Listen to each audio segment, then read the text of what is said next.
Sidelines with Rob Browne. Talk sporty to me.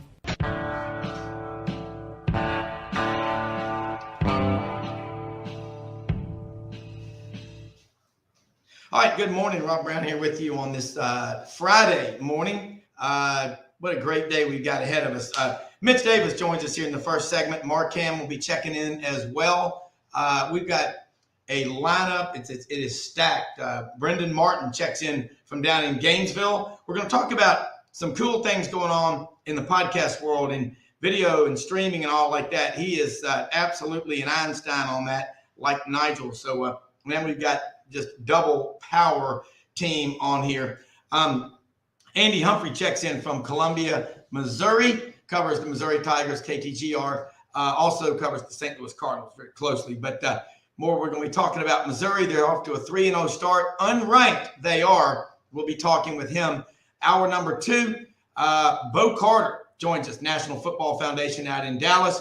And we'll have Olin Buchanan, Texags.com, to talk about the 11 a.m. timeout game tomorrow morning in College Station. Auburn travels to Texas A&M. You know, is it a must-win for Jimbo? I guess they all are at this point. It's an opportunity for Hugh Freeze to get a win against the team that is perceived to be really good. We'll talk about the strengths and weaknesses, the good, the bad, and the ugly on all of that. I can tell you right now, I'll bring Mitch on in. Man, Mitch, what a day, what a weekend. I got a comment from, I love this one. It came in here earlier from Conway Twitty in Hardy, Arkansas.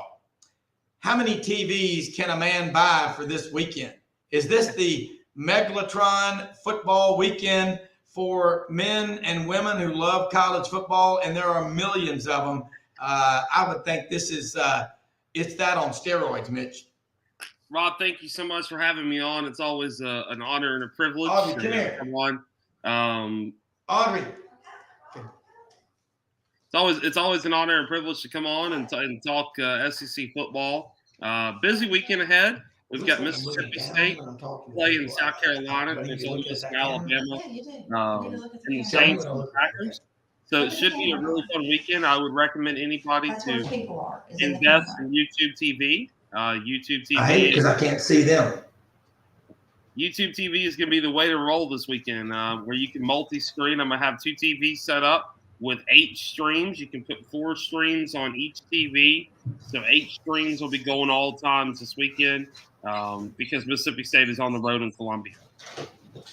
Well, you know, Elvis used to love to have all the TVs up every night watching the nightly news, the 6 o'clock news. And there was, CBS, ABC, and NBC. I'm not sure if you watch public TV or not. But this is just one of the best weekends that I've seen in a long, long time for college football. And my dad always says, boy, where's that schedule? The paper doesn't put the schedule of all the games. Mitch, you're very IT savvy, a wise young man of 27, same age as my daughter, Hallie. Where do you tell people to go? If someone calls you up, the old man yelling at the clouds, get off of my lawn. Where's the schedule of all the games here? God bless America. Mitch, I got to know now. I would recommend anybody checking out the ESPN app, or if you want SEC news, follow me on Twitter. I surprised Rob you didn't open this up with my my question of the year yesterday that has received a lot of backlash on both Instagram, Audrey, I can't Twitter, see Mark. Facebook. Audrey, get in here quick. So a lot of excitement going on in the college football world, especially with the question that I asked last night about Kirby Smart. So there's a lot of intriguing things going on. Well, that question you asked last night was, and I'll say this, it was Kirby Smart, the glue that held Alabama together in the 9 years he was there, 2007 to 2015. Of course, they won the national championships in 2009, 11, 12, and 15. I'd say he was a big part of it. But you had Kevin Steele there. You had Bo Davis in those times.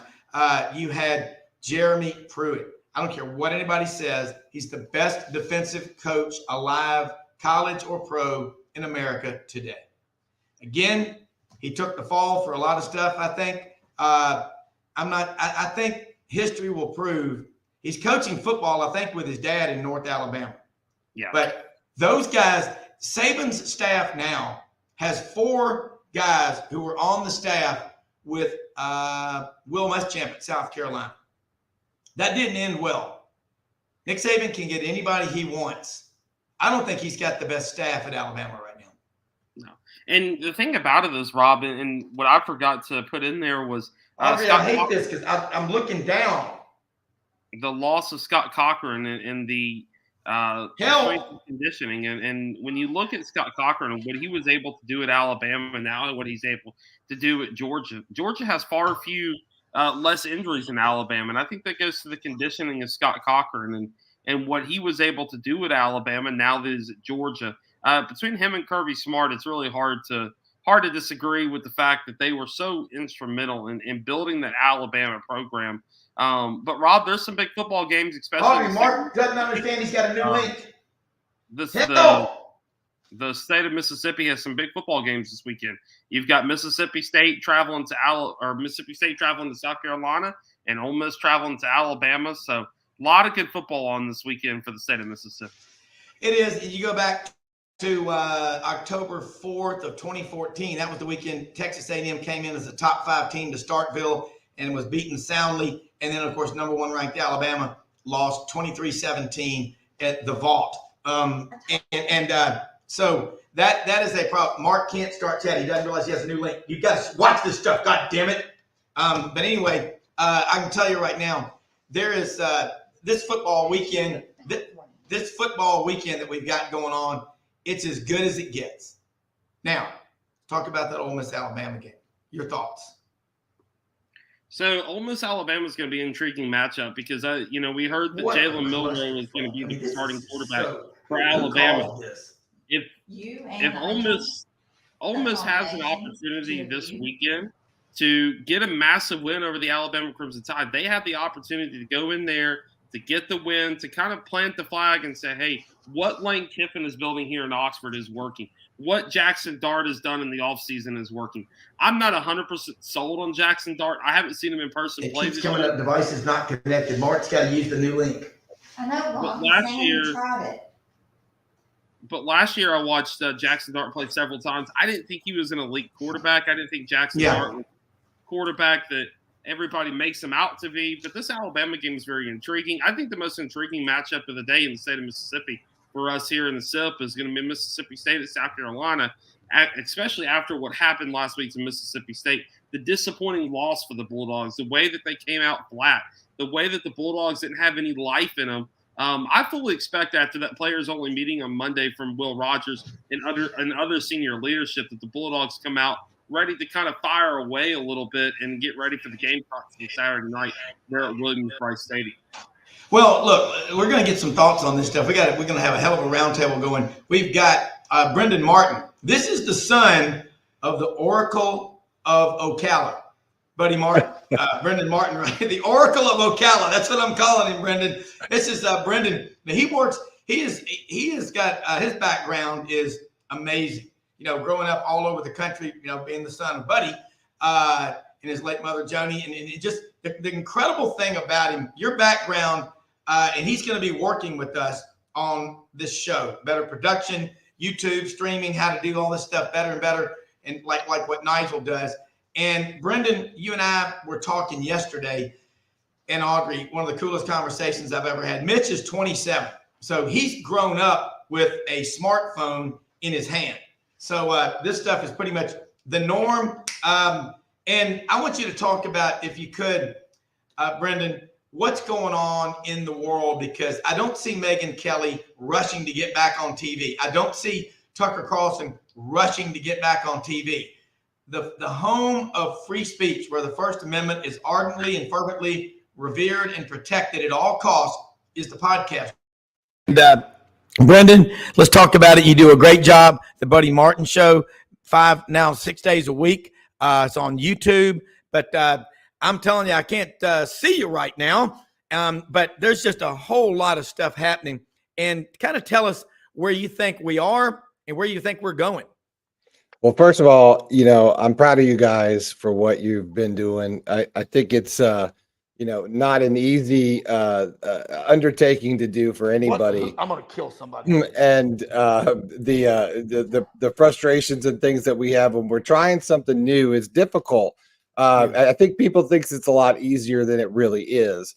And they think, well, I see people on Facebook Live. I see people do all this stuff. It's simple. We just do this, this, and this, and we're on. But the reality is when you want to do it on a professional level and you want to do it like you're doing it right now, it's a learning curve. And that learning curve is difficult. Yes. And because, it's as much as a StreamYard or an Ecamm services or vMixes or all these, virtual, basic TV trucks in a box that are put together. It's still difficult to know how to get things to look better and sound better and work correctly. And then on top of that, you want to turn around and put that on a social media platform. And then we get into a whole nother world of SEO and which is search engine optimization and keywording. And then how do we get these things seen, right? Because you're a tree in a forest now, right? Because everybody and their mothers, my kid's 11-year-old, she's got her own YouTube channel, and we talk about how many likes did I get on this? How many subscribers did I get on this? But the reality of the whole thing is that it's a renaissance that we're in of technology. And now we couple in this thing called AI, right? Artificial intelligence, right? Well, it can do this, and for us. SEO's dead. And now we're talking about prompting.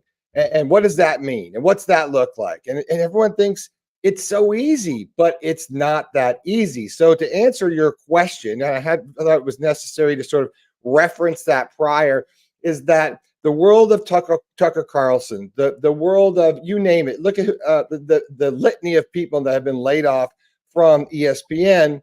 Those worlds are changing now, much like cable TV changed network broadcasting a la 20 years ago, right? It's the ability now to hyper focus on a certain topic and reach that audience by targeting them through a social media platform or creating a community somewhere in which you can feed that audience this said information. And I think that when people understand that, especially when we're referencing the sports world, when people actually get that, and I can say there are 6 million Gator fans out there, and they don't want to hear what ESPN has to say. They want to hear what about the boots on the ground are doing and who is covering the beat and who's at the press conference, and they find out that information immediately. So the smart ones are saying, you know what? I want to take my information and message because that has value, because I'm there, I'm doing the work. How do I then present that? And what platform do I choose? And what, streaming service should I be on? And how do I do these things? And look, 20 years ago, I started in the world of TV, working on TV, broadcast TV trucks, slugging cables and learning how that process worked. Bouncing stuff off a semi truck that went to a satellite feed that spread it out over the world. That world is now gone because you're in your living room. Nigel's in his living room. This gentleman down here to my left is in his living room, or some Mark. And this is incredibly powerful. Yeah, we have this chance to do it, but figuring that out and designing it in a way to make it ability for Joe Blow to turn on their phone and say, I got a notification that this guy that I follow on YouTube talking about my topic that I want to talk about is live. And then I can send a message to this person who's going to answer my question immediately in real time. That is unbelievably powerful. And the powerful part about it is that they got a notification that you're on. So it's dumb. They could be doing that at a stoplight, taking their kid to Carline. That is powerful. And that's the place that we're in right now. And that's my sort of obsession with it, because, anything you want to talk about anymore can be sliced and diced, put on a website, and embedded with YouTube shows. And then, with X can come out and share it. And all this way for people to jump on board your narrative. And that's why Tucker Carlson and them are saying, why would I go back to Fox? Why would I do that when I can take my message and get my own sponsors and everyone to come to me, I'm going to make 10, 20, 30, 40 times the amount of money that I've made in the past because I control my own narrative and I can say it the way that I want to say it. So that's what we're seeing now, and that's the place that we're in, and that's not going anywhere. Yeah. Well, we got Mark Hamm, Rocky Top Tennessee Tailgate Report. This is up in Knoxville, Audrey's cousin Mark, and has the biggest tailgate in Knoxville. He knows how to use social media. Mitch Davis at 27 years old in the square above you on Hollywood Squares, 27 years old. Again, he was born with a smartphone in his crib. I mean, that's the world we live in. And my kid's 23 to 34. I mean, that's what they know. And Mark, you heard this is Buddy Martin's son, the Oracle of Ocala, GatorbaitMedia.com. And Mark, we all watched that game last weekend. And Buddy, Brenden is an IT like Nigel, but he like I said, that background in T. I think this is a fascinating conversation. And we see Brother Theodore. That was a guy that was one of my favorite characters on the Letterman show. Remember Brother Theodore, the physicist who used to come out there? Yes. Pick your best source for TV schedules. Mitch, look, we had a little bit of technical difficulties. We're trying something new this morning. My head's about to explode. But you look good and sound good, by the way. Your mic sounds perfect now, and the camera looks great. Somebody just texted me and said, your audio sounds like you're in a barrel. And I'm like going, what's going on? I'm like, I don't know. I think it sounds You're perfect good now, by the way. Everything looks great. Your audio and everything's perfect. Yeah, I wish I'd been in the Jack Daniels. I wish I'd been in the Jack Daniels barrel after Saturday night. Rough night in the swamp. Yeah. You know what I hear when I get in the shower and I go, well, we won't back down. That Tom Petty. Wow. And then we are the old boys of Florida. I mean, it's wild. Mitch, look, man, Mitch was making a point. We're kind of bouncing around. We're going to have Andy Humphrey on here in just a minute from Columbia, Missouri, covers Missouri. There's excitement in the aisles up there in Columbia, Mitch. And I know, Mitch, you've got a few minutes because you got to go do your other role as super banker, hero to the mortgage lender after you get off of here. But Mitch, what are your top 3 picks for this weekend? And it's the Thanksgiving of college football games this weekend. Yeah, Rob, it really is. And, especially down here in the SIP last night, we had some great JUCO games, Northwest, East Mississippi, Jones County got a win. So that's always good. JUCO football this year is in Mississippi's in full swing. We're heading into week 3, so we can talk about that more next week. But my top 3 picks, I'm picking Mississippi State to go on the road to beat South Carolina. I think after the players only meeting on Monday, talking to the coaching staff this week, texting with some of the guys on the team, this Mississippi State team kind of had a wake-up call, basically to wake their butts up and realize that, hey, Mike Leach is not coming through that door. The offense is, going to be changing ever so fastly. So it's going to be really interesting to see what Mississippi State does this weekend. I expect, and I said this last week, expect for Kevin Barbay to go with Mike Wright at quarterback a little bit more this week, especially since South Carolina struggles in the red zone. I expect to see Mike Wright kind of run some red zone formations for the Bulldogs this weekend. I'm picking the Ole Miss Rebels to go on the road at Alabama and get the win over the Crimson Tide this weekend. I'm not sold on Jackson Dart. I'm not sold on anything he's done, but they've got Sanders coming in to be a backup. Ole Miss is on fire right now. Their offense looks really good.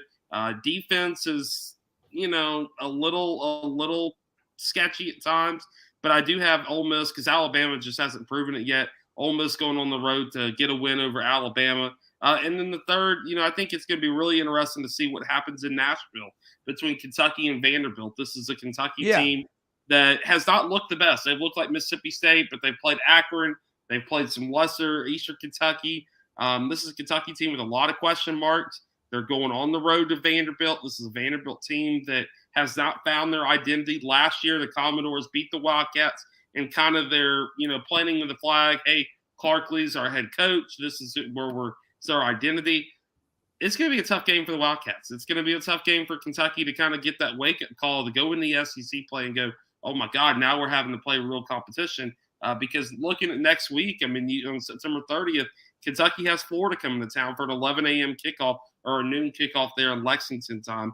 I got the Wildcats, but it's going to be a very close matchup.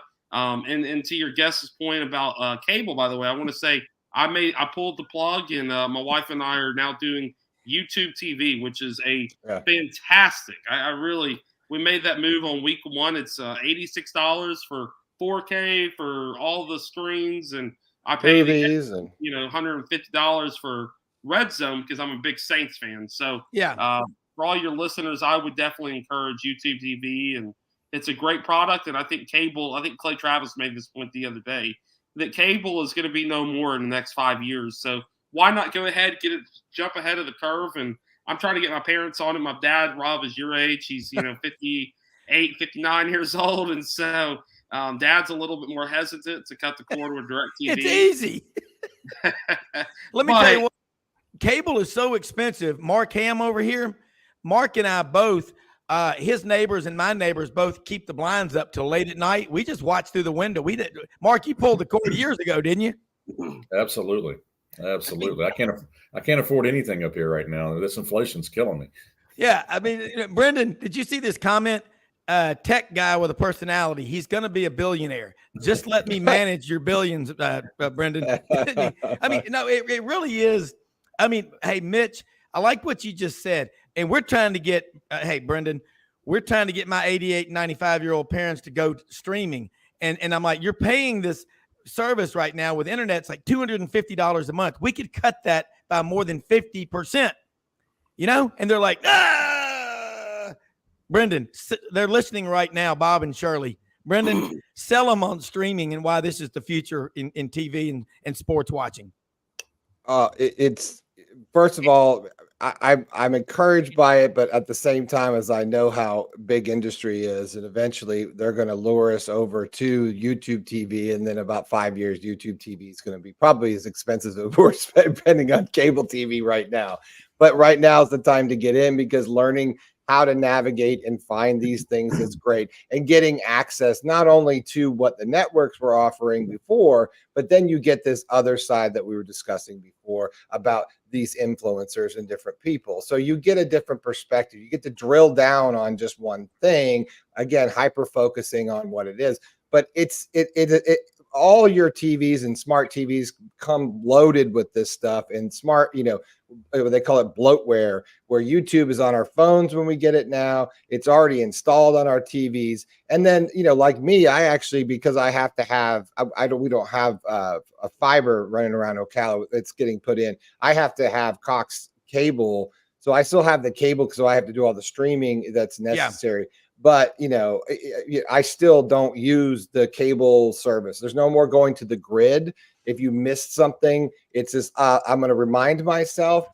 People are getting smarter, including network people saying, hey, remind me when this is on, right? Yeah. Hit this remind button. And I know to, I meant to come back and get that. See, but you can say that on YouTube, right? You can come back and do it. Yeah. You can come back and your phone tells you, hey, go back and watch it. Or, hey, look, I was in the world of replays. I worked on TV trucks and did slow motion replays for a long, long time. It's great to be able to rewind, and YouTube gives you a little bit more of a robust playback in that. And as just so everyone knows, as sports is changing too in the broadcast world, what we're seeing a la the Masters, where you get an app and you can watch, say, Amen Corner, or you can watch certain players, that's going to continue. And they've already experimented with that. It says, look, I like camera 6 ISO feed on, whoever it is, and I want to watch that again. You'll be able to switch like you're in a TV truck to the different camera angles, rewind it and watch it again. You're kidding me. No, it's already being experimented with a couple of different games. And that's going to come on the YouTube platform. We're going to see, hey, I'm going to see that game, but I'm going to get like, there's what they call program feed, the switched feed, what we see, but then they're going to isolate 3 or 4, cameras. Hey, maybe you're a coach and you want to see that high 50 camera because you want to, you'll be able to see that, and then also download that, right? And then take it with you, right? Giving more value because maybe you want to use it somewhere. Yeah. Hold that thought. We're going to take a break. And Mitch, I know you've got to get back into the vault, but I'll get you back on early next week because I want to recap your games. We got to take a break. We're going to bring in Andy Humphrey from up in Como, Columbia, Missouri, the 3-0 Tigers. We're going to talk a little Mizzou football. Brenden, stay on if you can. I know, and Mark Sure. and Mitch, let people know how they can keep up with you. You made some bold predictions, and I'm going to bring you back on Monday or Tuesday to back them up. But you know what? You got a pair, and that's more than a lot of people in this country can say today in today's world. It's themitchdavishow.com. Twitter's MitchDavis_8. Going to be interviewing Herb Vincent, the Associate Commissioner of the Southeastern Conference, here in the next couple hours, talking all things SEC. I'm going to talk about SEC baseball. Also got something in the works that I don't want to exactly talk about just yet, but working on some stuff for SEC basketball, so it should be fun. So thank y'all so much for having me on. Hail State, and y'all have a good weekend. Thank you so much. Mitch, we're going to, and I'll be talking to you here in about 2 hours. Thanks so much. We'll be right back with more on Sidelines.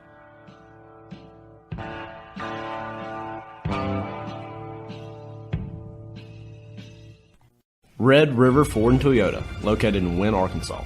If you're in the market for a new or used car, truck, or SUV, call, go online, or drop by and see them.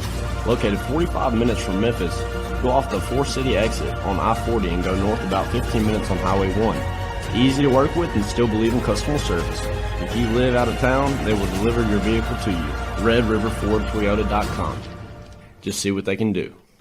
Strengthen your seed zone this spring with quality tillage equipment from House Industries. Located in Cherry Valley, Arkansas, House Industries specializes in manufacturing superior equipment that will minimize your downtime and keep you working in the field. To ensure the highest quality control, all design, fabrication, and testing takes place in a 99,000 square foot manufacturing facility located right here in the heart of the Delta. Locate your nearest House equipment dealer online at houseindustriesinc.com. House Industries, breaking ground. Sidelines with Rob Browne. Talk sporty to me.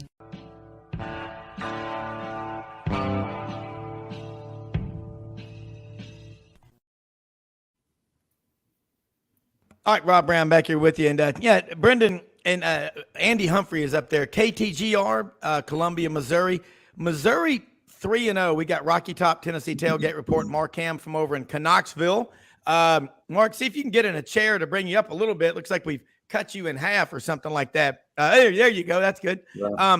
This is Brenden Martin, GatorBaitMedia.com down in Gainesville, Florida. So we got kind of a roundtable going on here.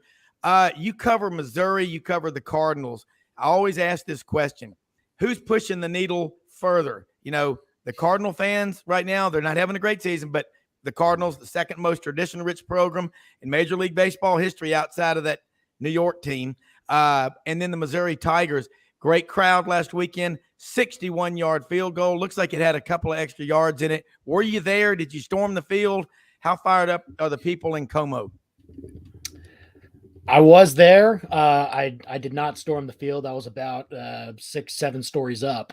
So they wouldn't have let me even if I would have wanted to. But either way, you talk about, between Mizzou and Cardinals. Well, right now it's definitely Mizzou. It's a very momentum driven kind of deal, right? With the Cardinals kind of on the downswing. And then all of a sudden you have this Mizzou team that for this type of game, it was one they had to win in order for maybe the casual fan to keep that buy-in. And so that's why it had such big significance. And the fact that Harrison Beavis ultimately bailed out his coach, Eli Drinkwitz, who had taken a delay of game penalty that was kind of inexplicable right before that 61-yarder. Eli Drinkwitz said beforehand, I'm just trying to create drama for TV. That's all it is. But hey, Harrison Beavis gets to, essentially have that great moment and good for him. And honestly, with how it all played out, there were folks out there complaining, you're only beating number 15 Kansas State and you're storming the field on your home state. When it happens that way, I'm fine with whatever you want to do. You can storm the field all you want. Yeah. Well, they call him Money Mavis. And Brenden, you saw that game. Mark, you watched it. You need Missouri to have a victory like that. That's what y'all been playing K-State, 99 years now? There's probably a little bit of a rivalry there. I think it's 99 meetings. Yeah. Since they had left the Big 12, they played them for the first time since leaving the conference last year. And then they played in Manhattan last year. And then this was the return trip. Okay, jump in here, Mark. Well, do you want to jump in around what part? Well, Missouri my point is, you're Tennessee, you're in the SEC East. We're Yeah. not going to have divisions next year. Right. Missouri making noise out there at 3-0. I mean, look, you take them one game at a time. But the SEC is the league. In your opinion, Missouri got in 2012. In 13 and 14, they go to Atlanta. Gary Pinkel, hell of a coach. I think he got torpedoed out of the job there by some rotten people. I think he's a great coach. He was Nick Saban's classmate at Kent State. But, either one of y'all want to tackle this. Can Missouri get a program sustainable? They've got an NIL program that's way ahead of the curve.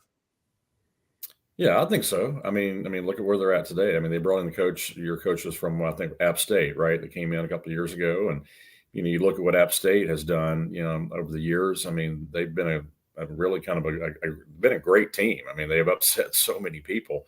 And I know some of the folks that are over there. So, they've done a really good job. So, to compete in the SEC, I think it's about recruiting. And, you got St. Louis up there. You've got a lot of places you can pull from.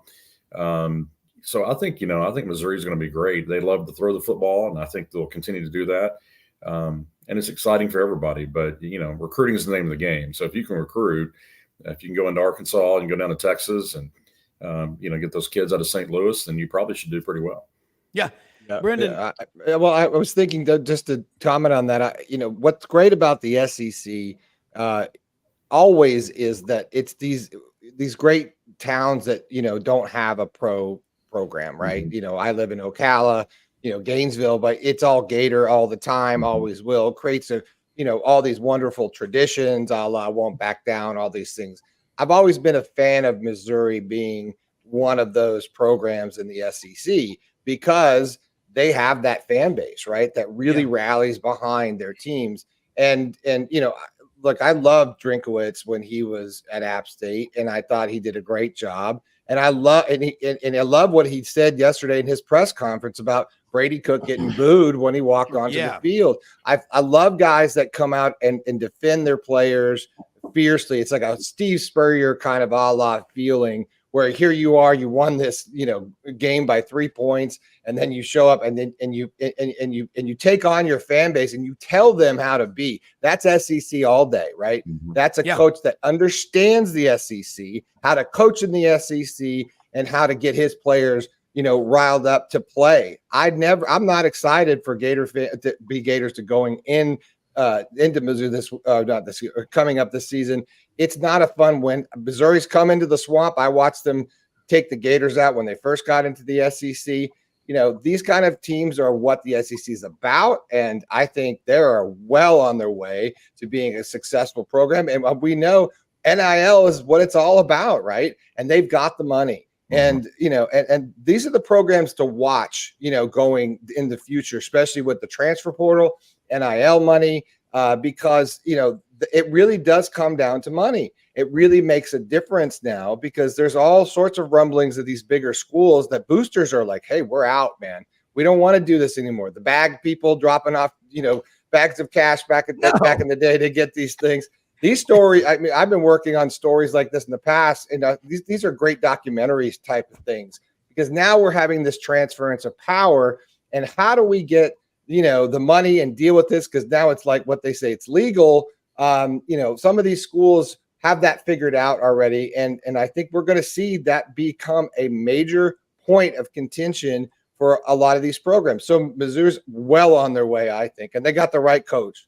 Yeah. Andy, let's talk about that. You got a game coming up in St. Louis tomorrow against the Memphis Tigers. They're both teams are 3-0. Talk about that matchup. And what's the atmosphere going to be like down on Laclede's Landing, down by the Arch? I mean, St. Louis is an awesome city. I worked for A.G. Edwards for 8 years, Market Street and Jefferson, spent many, many, many nights in St. Louis. It's, it's one of those cities, you think you got some nice suburbs in Memphis. Germantown's supposed to be nice, or Mountain Brook. St. Louis has like 35 of those. There's a lot of money up there. Tons. Definitely so, and the fact that it's in St. Louis is a huge help to Mizzou. They showed a shot of the field, and They say it's a neutral site, but both end zones are painted with Mizzou there, and it's very clearly going to be, I think, a pro Mizzou crowd. Even though Memphis isn't that far away, there will probably be some Memphis Tiger fans that want to travel up only about 2.5, 3 hours from Memphis to make that trip. So it is going to be an interesting game. It could be a fairly defensive battle. Mizzou touts a very good defense, maybe a little less production on third down recently, which they want to fix. But Memphis's defense has been fairly solid too. So I don't know if we'll see a whole lot of points in this game. The other thing that's kind of interesting with this is that, well, really two things. It's one, Mizzou wants to make sure they don't have this letdown. Like they just had a big, altering win against Kansas State on their home field. You want to make sure that with Memphis and then at Vanderbilt coming up after that you don't have a couple of games where you maybe don't have your best shot. You don't come to play right away, and then maybe you get hit early and then you're in an early hole. So you want to make sure you avoid that letdown as much as possible. And then on the other side, like Memphis is probably extra motivated because this was technically supposed to be their home game. Like beforehand, they were supposed to host this in Memphis, and then Mizzou's athletic director, Desiree Reed-Francois, came in and essentially bought him out, said, look, we're going to move this to St. Louis. Here's a whole lump sum of cash, and that's what we're going to do. And Memphis folks weren't all that happy about that, and so I'm sure that maybe translates to the team a little bit, that they want to have some extra motivation for a game like this, even though it's not being played on their home field. So there's also that aspect of it too. Yeah, and you got speaking of money, you got Bill Laurie, right, who's a Memphis grad, who's married to one of the Waltons, but is a huge donor, to Mizzou. So, maybe he's the one that put up the money to move to St. Louis. But there's a lot of money up there, and obviously with the Walton money, I mean, you can go out and get who you want. I was having this discussion yesterday. I was in Nashville, and a friend of mine, his son plays high school football, and the number one quarterback, I guess, in the sophomore class, or the number two quarterback is a guy out of Nashville. And he's talking about Tennessee. He's talking about Georgia. He's talking about, Ohio State. Everyone's offered him. But basically, he's told my friend's son, hey, it depends on what kind of money I get. And he's probably going to get $1 million to go sign with someone. So, and this kid's a sophomore in high school right now. So I got to get more than that. Yeah, crazy times. Crazy. Well, let me tell you what, at the Touchdown Club of Memphis Monday night meeting, the prep player of the week was a big, tall, good-looking kid, the quarterback from Collierville High School, the Red Dragons, and he's committed to Missouri. Did you know that, Andy? He's right now he's a 3-star. I mean, this kid his looks dad like his dad is Gilbert Glover, and Gilbert and I were buddies, and we played sports together. Gilbert was a year ahead of me in school, but it's Gilbert Glover's son who's committed to Mizzou, and he had a hell of a game last week, or week before last. He threw for 350 yards or something. Yeah, I mean, it's wild. And Greg Cotton is the president of the Touchdown Club, another Collierville guy. He knows all the Hamms, Andy. And he was saying, hey, he's a Collierville, high school grad. He's like, they play Germantown tonight. He goes, we can't lose that game or I can't go to work on the square. He's an attorney out there. But, Andy and Brenden, I like what you said about Missouri, and not going to keep you forever. But Andy, speaking of Bill Laurie, I know a friend of mine was the builder on that 50,000 square foot Memphis basketball practice facility. And he said he didn't get to go to the groundbreaking ceremony. And I said, why not? He said, well, because 4 of the 10 wealthiest people in America were there and the security was too big of an issue. But Bill Laurie said until then, he'd never been asked to give money to Memphis. Andy, you're what, 28, 29, young? You're pretty young. I mean, I'm about to be 30. Okay. Yeah. So you're young. So you remember the Gary Pinkel, 14 years. Missouri's pretty damn good. I remember Warren Powers. They've had some other coaches. Does Missouri's fan base, and Brenden and Mark and I are all asking you this. I know the Boot Heel pretty well. Cape Girardeau, Charleston, Sykeston, Kennett, all that area up in there. They ain't any different than the folks down in, Jonestown, Clarksdale, and, Friars Point, Mississippi. They are as southern as it gets. And you get into St. Louis, it's a little different. But you got the Chiefs on that other side. They got a pretty good football team. And Brenden, and Mark, this. I know so many Memphis people, Andy. Their big weekends, they go up to St. Louis on a Thursday and come back Sunday afternoon for Cardinals series at Busch Stadium. And I don't think it's because they're going to see the International Bowling Hall of Fame, which is across the street from Busch Stadium. But St. Louis is an incredible town. Man, if I'm Missouri, I'm selling that. The dream weekend, come to St. Louis and shuttle out to Columbia, 107 miles west on I-70.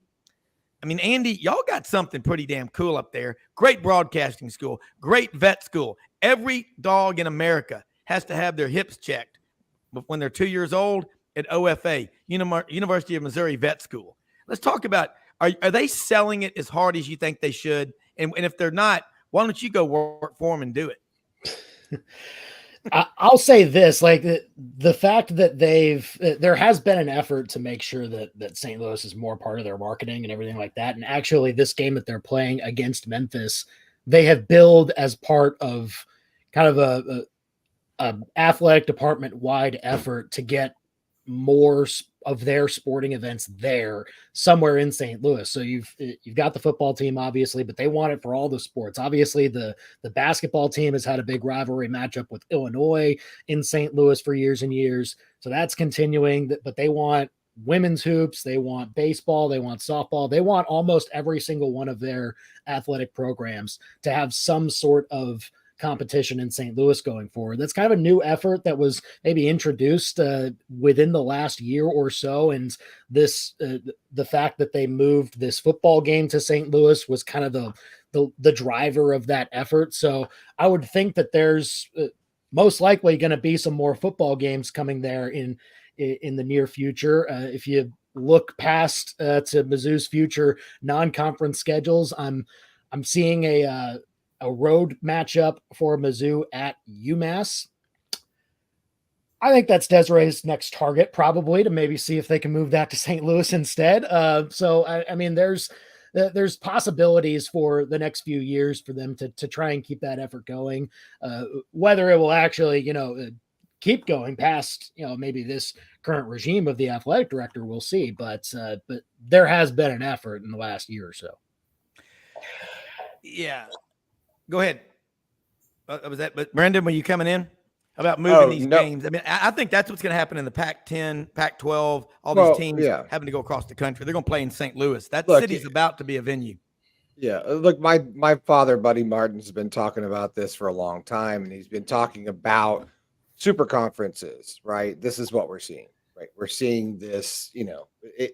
Follow the money. Right, and there's a lot of complaining. Well, Florida's going to be playing Texas now, and they got to travel, and that's a long flight. What these student athletes and how they're going to do it. Look, they're going to figure it out. They got money, they got airplanes, they got everything to do. But the thing is that if you don't have the money, you're not going to be able to compete in these bigger schools because it's expensive. Because not only your football team now is playing Texas, but your volleyball team now is playing Texas. So these revenue generating sports is going to, have to be traveling back and forth, and that gets pricey, right?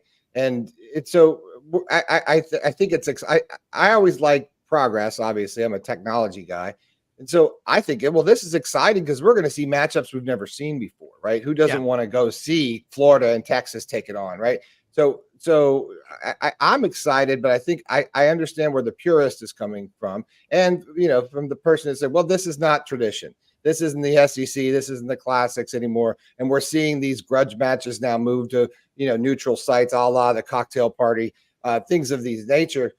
I watch CU, CSU now take what because I've lived in Colorado a long time. That used to be the Rocky Mountain Showdown. They played that in Mile High Stadium, and now they're moving that back to site to site. So they were in Boulder, and now they go to Fort Collins. So I'm more of a fan of that because I think it helps the programs, and and the fan base and the kids can get there. And I see that's what Florida's done is really increased their fan experience, right? So Won't Back Down was great, but they played on that further. They have a huge media department, first of all. They do a ton. They got cameras everywhere, right? And they were always focused on that early on. Won't Back Down went to Won't Back Down with LED lights, everyone syncing to an app with their phone, lights coming on their phone, and then they put a DJ in the booth up there to increase that younger generation to come to the game. because that's still a problem, right? That's an issue to get these kids into the game. And that became an issue earlier. But what you saw in the swamp last Saturday against Tennessee was the swamp of the old, right? That's the conversation on our podcast and YouTube channel all week, is that's what we saw 3-4 years ago in the swamp. And I think Billy Napier is conscious of that, right? He cares about this fan experience, and people can't look past it. And to have that, you have to have a media department, you have to have a promotions department, and you have to, again, engage on this other level where they're getting their information, where they are, social media, all these kinds of things. And we're seeing that with the emergence of, hey, there's the media portal here. You didn't go to the press conference, download the raw file, edit it up for yourself. It's perfectly done. We're seeing more of this. And I think, that's sort of driving a lot of this narrative as to how we get that information out. So I look, it's all very important for places like Missouri and stuff to look at other programs and see how it's being done successfully, because right now is where you set a precedence, because you're still young as far as the SEC goes, you're still young in the SEC, and you now have a chance to do something. Don't miss it, capitalize on it, right? Because then one day you'll have the ability to do a Swamp Kings that they did on, with Netflix and Urban Meyer. And the only reason that show made any sense is because there was footage. And for the first time in history, we were able to go back in time and actually see how that went down, like a reality show, right? Yeah. That's important, to tell those, to see great teams of the past now, and not just hear people talking stories, but to see it and and make it that a tangible thing. Yeah. And I mean, Andy, let me say, Missouri, I mean, I've grown up listening to KMOX, AM 1120 St. Louis. When I went to Auburn, I missed Memphis so bad. I went out there and would turn on KMOX, of course, listen to Jack Buck and Mike Shannon, St. Louis Cardinal baseball, Anheuser-Busch. But, I mean, that they have everything. Brendan's right, and Mark is. You've got put cameras everywhere to chronicle all this stuff. I mean, are you involved with who is the sports information director at University of Missouri? The head of it all is Ryan Coslin. He's kind of in charge of football and then oversees pretty much everything else. Yeah. Media savvy. I mean, reaches out to you. Okay, good. Okay, for sure. Look, hey, listen, man, we're about to go to the next hour, but we got to get you back on here. I'm just curious, one last thing. You got this game coming up. You beat Memphis. Obviously I'm from Memphis. I want to see Memphis win. But if you win this game, you're 4-0. But you haven't played an SEC game yet. That's a big jump. But I don't know how good the league is this year. How good is Brady Cook? I know one thing. Every player in that locker room knows that Eli Drinkwitz has their back. He's from Alma, Arkansas, right there by Fort Smith before you turn up to go to Fayetteville. He was on Gus's staff at Auburn. He's pretty well known. He wears blue and white seersucker suits. This guy's a trip, man. Is he fun to cover? You never know what you're going to get sometimes, like with Eli Drinkwitz when he goes up at these press conferences, albeit, there have been times, and he's talked about it himself. He's maybe had to tone it down a little bit because he's kind of said himself that he wants his team to do the talking, that he feels like he has a good group this year. And ultimately he does need the results. Like it's been 3 straight 500 seasons from Eli Drinkwitz. The first one was maybe a little more surprising since it was the COVID year and it was all SEC schedule, his first season. People pegged him for 2 or 3 wins. He got 5. That was an impressive thing. But then 6-6, 6-6 to follow it up after that. Now you have to actually show some steps forward. So, we'll see. Beating Memphis will be a huge step. I think if they beat Memphis, they were just out. Mizzou was just outside the top 25 this week. I think that if you extended it out, they would have been 27th with the amount of votes they got. I would imagine you might see a number next to their name when if they beat Memphis this week. Okay. Hey, Andy, tell people how they can cover and follow you and keep up with all your stuff on social media. Do us a favor, share the show, give us a retweet, and we'll follow you. We appreciate it more than you can imagine. Yeah, you bet. KTGR here in Columbia, Missouri. You can find us at ktgr.com. We have a local show weekday afternoons from 4 to 6 Central with myself and Cardinals reporter Brendan Schaefer. So we have fun with bemoaning about Mizzou things, bemoaning about mainly Cardinals things the last few months or so, but it's a lot of fun. You should check it out. Well, I love seeing it, man. Thanks so much. We're going to take a quick break. We'll be right back. HR-2 on Friday's edition of Sidelines. Unbelievably, every 2 minutes in our communities, a child is either bought or sold for sex. I am Ari Dickey, board member for the Nashville Anti-Human Trafficking Coalition. Join me and millions of others in our fight against human trafficking and for its victims by helping to educate the most vulnerable among us, our middle and high school students. Go to nhtcoalition.org, become a partner, and help keep our families safe, because none of God's children are for sale.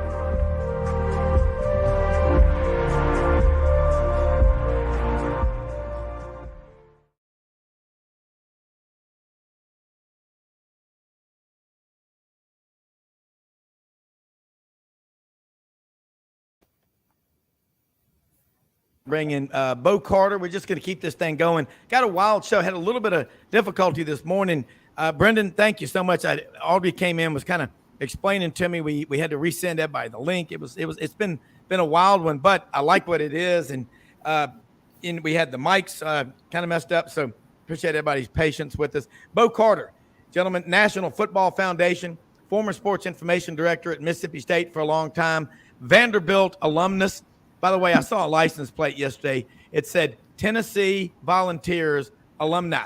And I said to Audrey, having taken word wealth from Brother Stephen Schonhoff in 10th grade at Christian Brothers High School, and if you didn't get the words right or used them in the wrong way, you might be doing push-ups on your knuckles. But anyway, I saw that license plate on that car yesterday, and I said, it says Tennessee Volunteers Alumni. But if there's only one person in that vehicle, it should say Tennessee Alumnus. Nice. And if there's more than one person in the vehicle, that graduate, you could say Tennessee Alumni. I know I'm OCD and ADD, and I forgot what I was talking about. But anyway, also, y'all, Bo is a writer for the National Football Foundation, Baseball Writers of America. He's writing a book right now, Tales of Mississippi State Athletics. He is in Carrollton, Texas, just north of, and I got to say it, the Metroplex, Dallas-Fort Worth. The other part of the Texas duo, Ken Capps is not on with us this morning, Texas six gun. And Olin Buchanan's going to check in with us in a minute, texags.com. Y'all all know Olin Buchanan, great writer, many years, Austin American Statesman, and now texags.com. But this is Mark Hamm, Rocky Top Tennessee Tailgate reporter in Knoxville. Brenden Martin, this is the Oracle of Ocala, Buddy Martin's son, Brenden Martin. He's on here with us this morning. So, Bo, having a little conversation about college football. And I was in Best Buy yesterday. I saw it, guys. Mark, Brenden, Bo, the 85-inch flat screen. We now have the 7-footer. It's the biggest I've ever seen. Mark, are you going to buy one, or Brenden? 85 inches. Well, I won't have to, because Terry at our tailgate, you were up there last year. He just bought one. So we got an 85-inch. And we put it in. We went up there the other day, and he's like, "What do you think?" I said, Terry, I think we're going to need a bigger table to put this thing on. Seriously, it took up like the entire table. So it's insane. It's insane. And my daughter's down at Georgia's, so she needs a TV. So we were at Sam's. We were in Sam's before she went back. And she goes, "Yeah, I need a little bigger TV." I go over and buy her a 50-inch TV for like $299. Nothing.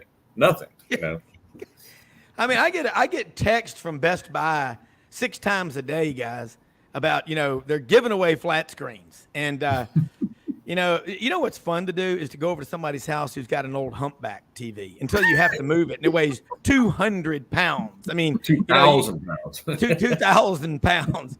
Bo Carter, you teach journalism, and you see the world we're living. Brenden, the son of Buddy, of course, one of the best sports writers in American history. Honestly, I really say, and he's also helped us so much with our show. Brenden, Nigel, does all of our website stuff. Brenden understands all this social media, YouTube, and everything like that. It is incredible, the conversation that we had a little bit of chaos. We tried some new stuff, the new camera and some new stuff this morning. That's all my fault.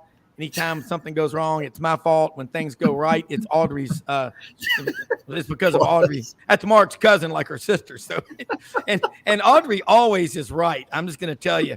And but anyway, I love this at the bottom. Jason Mott, CBHS alumnus, and St. Louis Cardinals pitcher. He's now the baseball coach at Christian Brothers High School. And just a shameless plug, if you're ever going down Walnut Grove by Baptist East by Christian Brothers High School, 5900 Walnut Grove Avenue, you'll see 15 state championship banners out there on the baseball and 17 second place, first loser, runner-ups. But that's 32 times they've played for it all. Let's bring in Olin Buchanan right now as well with us. And want to get started, and we're going to just bounce it around. Everybody jump in when you can. Olin, TexAgs.com. Got the 11 a.m. timeout game tomorrow. The Auburn Tigers, as they say on TV, Auburn coming in. These are two schools' fan bases that are very similar, Olin. I'm wondering what your thoughts are on this game. How big is it for Texas A&M, and what do you think is going to happen? Well, it's a big game for Texas A&M, no doubt. Especially, look, A&M did not play well, didn't look good in that loss at Miami. You came back and played really well against ULM, but you're supposed to. Yeah. So I think this is a game that kind of gives A&M an idea of what this team really is. You expect more with all the recruiting they've had and all the getting a little R2D2 there where it freezes up there, Brenden. I don't know what that is. Oh, there we go. Yeah. So I think that's one of those games from A&M's perspective. It's getting time to put up or shut up time. And someone brought this up the other day. There's so much money at Texas A&M, and as who is it that's on the show that always says it, that only God and Texas A&M has about $19 billion in their endowment. It's one of our guests the other day said only God and the Longhorns have more money. They're at $42 billion. Okay, they've spent close to $1 billion on athletic facilities upgrades, Olin, since Johnny Football came there, and they have everything in the world that you could imagine, except an SEC championship. Yeah. So that's my point. So you're there at practice, guys. He has one of the great offices in America. He opens up the door. And he's almost, not quite, but almost on the practice field. What is it that's keeping A&M from getting over that hump to the 11 and 12 regular season wins plus the playoff? Well, I think you have to, at this point, don't you have to say, and please feel free to contribute here because I'm trying to figure it out too, but don't you have to say it's coaching now? Yes. I mean, what does a coach need to be successful that Texas A&M doesn't provide either financially or geographically? And they have recruited at a high level. I think, 4 of their last 5 recruiting classes were ranked in the top 10 nationally, and one was number 1. You've got a quarterback now that looks like he's going to be really good. I think he's really good. At what point do you start saying, what's the problem? What's the common denominator here? Now, they hired Bobby Petrino, and I think you've seen the offense make a huge improvement. You can say, well, they've only played ULM and play teams like that in New Mexico, and say, yeah, well, last year they only played Sam Houston and Appalachian State at this time. So A&M's right now through 3 games has scored more points than they scored in 6 games, the first 6 games last year. So bringing in Bobby Petrino has obviously helped, but now you've got issues with the defense. So it's kind of like the whack-a-mole. Every time you seem like you address one problem, another one pops up. You got to start wondering what's Jimbo Fisher's future down there. I mean, I think your question to what do we do about, what about coaching? I think that question, has been on the table since, last year and whatever. I mean, look, SEC is relentless with their fan base. First of all, me being at the University of Florida, I call it the fishbowl because it's, the one where he was taking the program the first 3 years. The 4th year, it was a disappointment, but they say, oh, well, you know what? They lost their starting quarterback. last year as well. They had to play a ridiculous number of freshmen and sophomores. Okay. And all those things are true, but eventually you get to the point where there cannot be any more excuses. And I think you're to that point. Look, well, and to your point, it's great to have an offense, understandably so, but in the SEC, defense wins national championships. And that's tried and true. And I think that's in general with any football team and been proven over and over. But, especially to win in the SEC, you got to have defense. Yeah. Well, here's a comment from Freddie Fender in Corpus Christi, Texas. Vaya con Dios, my darling. Remember that great song? The Aggies need a spark. Mark, what's that spark going to be? Or Bo, anybody? I mean, anyone? Bueller, anyone? I mean, what? They've got everything in the world. And I think who's more frustrated? The Aggie fan base, Bo, or other fans who are going, if we had all the stuff you have, we'd be winning championships every year. I mean, it's just not that easy, is it? Well, they've got great. They got the best media coverage in the world with Olin, Buchanan, Brent Zwerneman, and several of those pro writers down there. But it's been a mystery to me too, as well, guys. They get to a certain point. They beat Alabama the one year, almost beat them in Tuscaloosa last year. They played fantastic football at times, and then other times it's a big roller coaster, as Olin has seen the last 5 or 6 years. Maybe they can reincarnate or find another Johnny Football somewhere. That's the spark they need, I think. Yeah, Mark, you're in the public, finance, private equity, healthcare world. You understand money's great. You got to have it. It's what makes the grass grow. But if you were the athletic director at Texas A&M on your first day, what would be the first 3 things that you would do? Be honest. This is the First Amendment home YouTube. Well, I mean, the fan base is, frustrated. I mean, my niece went to A&M, and it's a cult down there. They have this ring ceremony, and it's a whole different level of fan base down there. Yeah. The last time I was down there was when Tennessee played and we got beat. It's Alvin Kamara's coming out party. The only thing I'll comment, there's a couple things. One, if I was athletic director, I would fix the way you get into that stadium. It's 100,000 people. They have 4 entrances on each corner. And I said, aren't y'all a damn engineering school? It took us an hour to get in because there was no way to get in. You only have 4 entrances and you're lined up and there was that many people. It was just a complete, road, it was just blocked. So number one, get people in the stadium earlier. 2, you got to do something with Jimbo, but his contract is so big that, what do you do? They have the money. I don't know. Jimbo is a clown. I just don't think he's the guy. Maybe just turn it over to Bobby Petrino and get somebody to, run the defense. And then 3, I don't know what the other part is. I mean, some of their other sports, basketball hasn't been that great, but I don't know. They've got everything. I mean, it was kind of like Tennessee for a while. We had everything up here as far as, what we needed to get recruits to come here.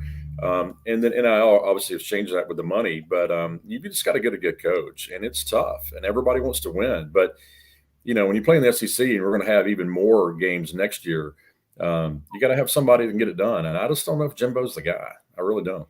I just want to say I agree because look at Colorado, right? Look at the difference a coach makes. Yes. To inspiring 18, 19, 20-year-old young men to play football out of their mind, right? And I like Colorado was the worst team, last year, right? And now you're seeing them, 3-0, and Deion's got these guys playing inspired football. I think you gotta just sometimes you gotta cut the cord, pay the contract. If you got the money, be done because tradition is on your side there. The bonfire. Incoming freshmen go to fish school. I don't think people understand this whole calling thing that goes on there. Right. Like it is intense. Like you got to learn. I've been to several games. I had a girlfriend there many years ago, and I went to like midnight yell, where it's like it's a whole nother. I mean, like I even say in the SEC, you have no idea what the tradition. It's not real far away. I mean, it's not real far away from the David Koresh compound. No question. Now that's about to crap. And if you now that's a bunch of bull crap. And I tell my niece all the time, I said, you guys are a cult down there. No. I mean, the whole like what that whole thing is crazy. With that. I take serious issue with that, and I'm sorry if you're going to have people that are going to say shit like that, then I'm not going to be part of this. No, Olin. Let me say. What? What happened? Olin. Yeah? Olin. No, what I was going to say is, Olin, you there? Here he is. No, I'm done. No, Olin. He's done. Okay. But I think we might be in his pocket. Well, I mean, You think that's funny? No, You think that's funny? no, Shit Olin. like it's. No, I was just. I'm sorry, man. I was kidding. It was a joke. I mean, you know. Well, I get the frustration. They're going through some stuff down there. You know? Yeah. Oh. Well, it's frustrating. It is frustrating, and Bo, I've hadn't had that happen before, but Me either. I think everybody's asking the same thing, and Audrey says the same thing, about Auburn. She said y'all are almost like a cult. I mean, kiddingly. I mean, I think that Texas A&M has everything in the world going for them, and I think that's what everybody's saying is, how can we fix it? How can they make it happen? You're out there in Texas, and we talk about how much money there is, and all that is out there, and money can't solve. If money can solve it, people will tell you sometimes it's not a problem. And Olin is one of the best guys out there at covering this. I'm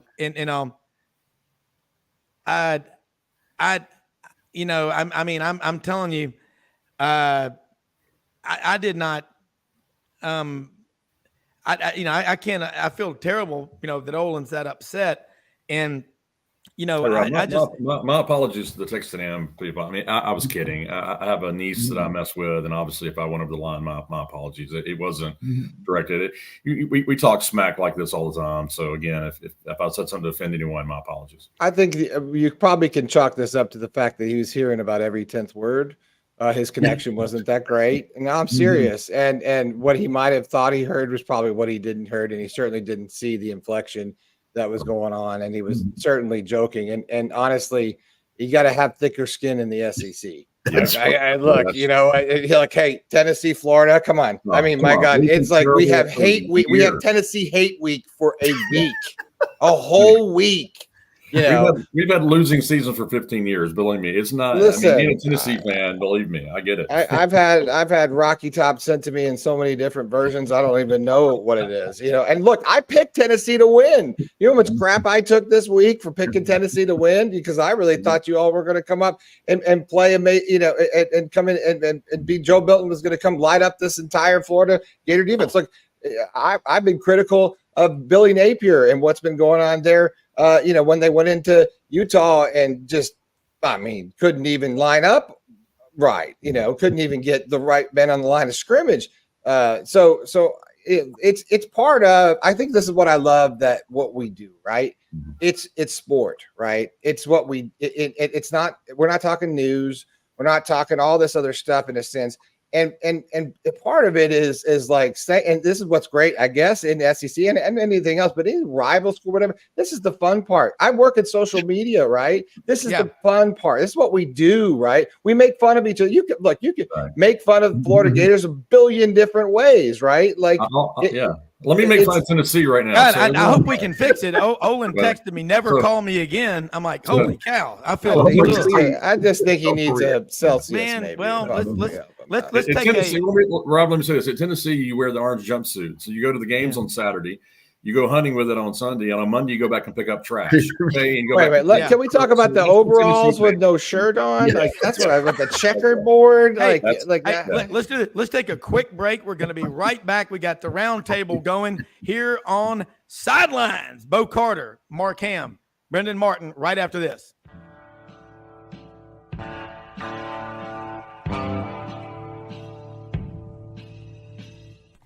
Red River Ford and Toyota, located in Wynne, Arkansas.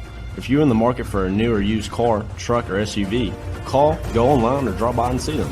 Located 45 minutes from Memphis, go off the 4 City exit on I-40 and go north about 15 minutes on Highway 1. Easy to work with and still believe in customer service. If you live out of town, they will deliver your vehicle to you. RedRiverFordToyota.com. Just see what they can do. Strengthen your seed zone this spring with quality tillage equipment from House Industries. Located in Cherry Valley, Arkansas, House Industries specializes in manufacturing superior equipment that will minimize your downtime and keep you working in the field. To ensure the highest quality control, all design, fabrication, and testing takes place in a 99,000 square foot manufacturing facility located right here in the heart of the Delta. Locate your nearest House equipment dealer online at houseindustriesinc.com. House Industries, breaking ground. Sidelines with Rob Browne. Talk sporty to me.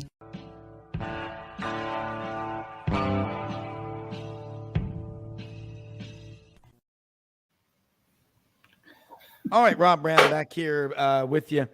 College football fan bases, man. I think maybe Bo, you've seen, golly, if I can't imagine your text right now. I just want to know. Holy cow, man! I love Olin Buchanan. He's one of my favorite people we ever have on here, and I don't. I mean, nobody was trying to. He's one of the absolute best people you will find anywhere. And I know, Mark. I know you were kidding, and I know you, Brenden. I feel terrible. I wish he would come back on here because he is so good. Bo, I mean, I can't, as much as I love John Turner, there have been a few times the day before the Iron Bowl, we couldn't even be around each other in the office. That's Bo's cousin who's an Alabama grad. Oh my gosh. But, the thing is, man, and people kid around about a lot of schools, fan bases. It's like a cult, whatever like that. But I think what we're talking about with A&M is they have everything in the world. And then you look at Florida, you look at all the money that they have at Florida. I think Franz Beard was saying they had something like $2 billion in cash on hand. And the bottom line is we get when we are talking about different schools and whatever like that, say things. But Mark, I know you, and I know you never meant anything. And Brenden, same thing. Bo, you're teaching a journalism class. Talk about how we should handle this. I mean, how do we react? I mean, the guys are right. There are a lot of every SEC school has tremendous traditions, and boy, A&M's got a ton of them. One time when I was first working with the Southwest Conference, I got out of a car and started walking, and this guy comes over to you. Wait a minute, you're walking on the drill field. I said, I'm sorry, this is the first time I've ever. Oh, I had that same experience. Yeah. Oh, yeah, I got off quick. You said, "That's okay, sir. You're excused." You know how that goes. So everything they take it very seriously, as you guys can tell. And I'll see Olin at the A&M Arkansas game in Arlington next week. So I'll try to see if I can calm him a little bit there. But no, and have you guys too, Rob. You got me. Hundreds of friends by A&M. It's a tremendous place. Very loyal people. The Aggies are extremely loyal, and it's something. If you haven't been to a ball game, except for the 4 entrances down there, Mark, it's a little bit tough. But it's really a show with everything they put on down there. So Rob, I think that's an interesting question. I think that it was posed to you. How do you? You're teaching, journalism classes to this generation. I'm from that school, right? Ethics matter, clickbait matters, right? Headlines matter. Stop reporting off of what you read on Twitter, go do some shoe leather journalism, right? And we have a website, GatorbaitMedia.com, and we pride ourselves on that, right? We don't want to be first. We want to be right, right? Real journalists for real Gators, right? That's what we talk about, because in today's world, you have too many people just read Twitter or follow these people and then, post up a story and say they know something. You gotta make phone calls. You got to dig it out. You got to talk to people. With the emergence of AI, artificial intelligence, we're talking about a whole nother ball of wax, where you have times where you're in a crunch. Well, I just need to have the story rewritten, or real fast. I could just run over to ChatGPT and knock this thing out really fast.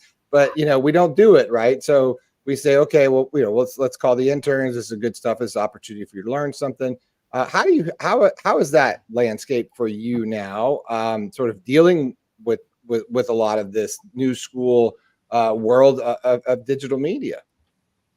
Well, great points, but like you said, you got in fact 3 or 4 years ago, a writer from the West got fired from a newspaper because he had copy cut, and this was even before artificial intelligence. He had taken he was running on deadline for a copy cut and pasted a thing from a small newspaper in a neighboring state, never thinking anybody would see it, and used that for most of his column, and then was on the street the next day. But it's you guys are totally right. Ethics, professionalism. We always tell the students, the difference between you guys and Joe Blogger is that you go in and do research, shoe leather. You talk to people one-on-one, and you find people. And Rob, this is what Olin Buchanan, Brenden Schwerneman, those guys are on on those actual beats down there. Brenden, you're on it too, and Mark, you're close to it. You go in the locker rooms. You talk to people after practice. Don't take video during practice. Well, are you kidding? We don't go to practice. Don't bring cell phones. We don't get to go to practice. We get a 10-minute viewing. Oh, that's right. It. We don't get practice access anymore. No. Those days are over. We don't go in the locker room anymore. We don't get any. We get a 10-minute access maybe twice a week, and then we get to go to the presser.